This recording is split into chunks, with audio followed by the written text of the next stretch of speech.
My name is Fani Lestari, and I am work in plant physiology and also plant breeding in Indonesia in BRIN organization, and together with my colleague Mrs. Rina and Ms. Rebecca from National Food Agency, we prepare a 5-minute presentation related to mitigation of climate change in Indonesia.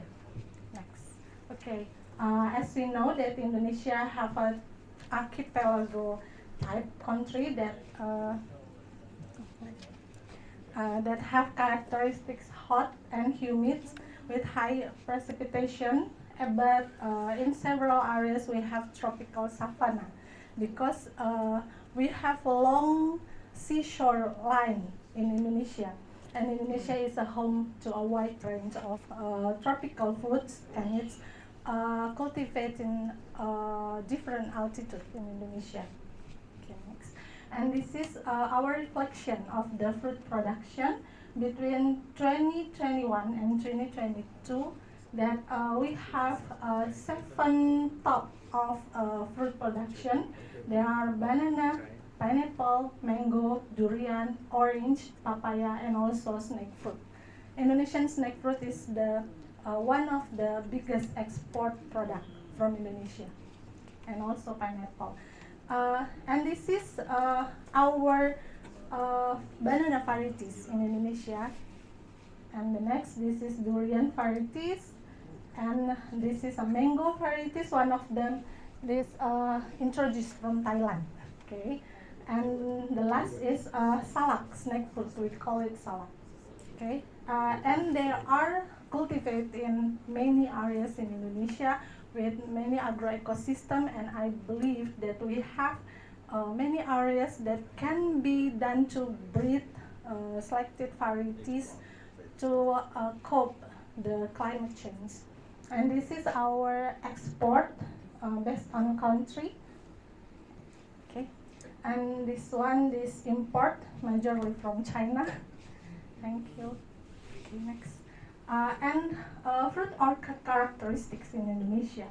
I think it's same like Thailand, that mainly located in a mountain slope with multiple cropping, not monocropping.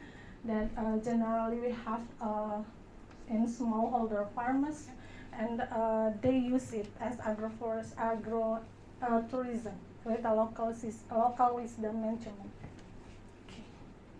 And this is the main slide of ours, that Indonesia, along we literally studied previously, there are no cold stress that we found before, but actually heat stress, we don't call it heat stress because it have many benefits, like there are pollinator migration to the altitude, to higher level of altitude, that it make we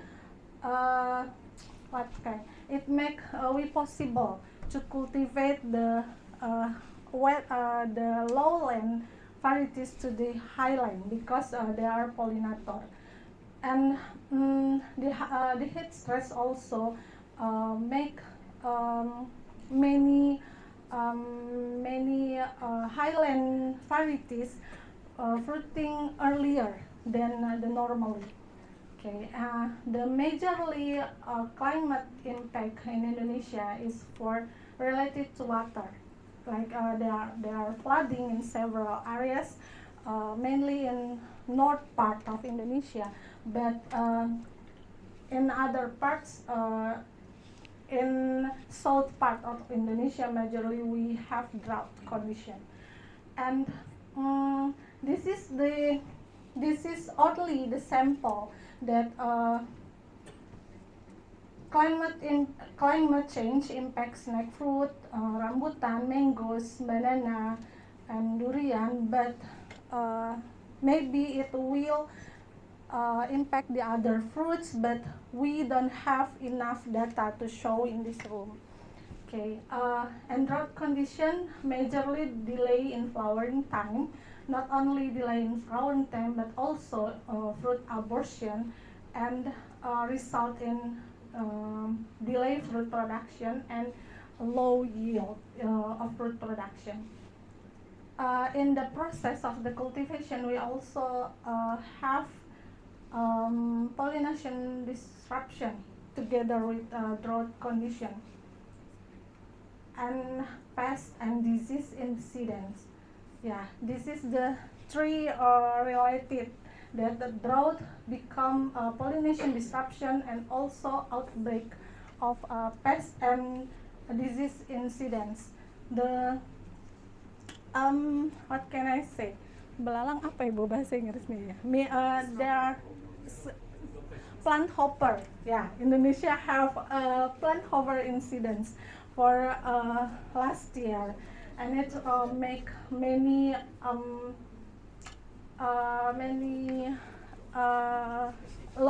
make a low in food production, and fusarium is one the main disease in Indonesia, Fusarium and Phytophthora, because we have hot and humid environment.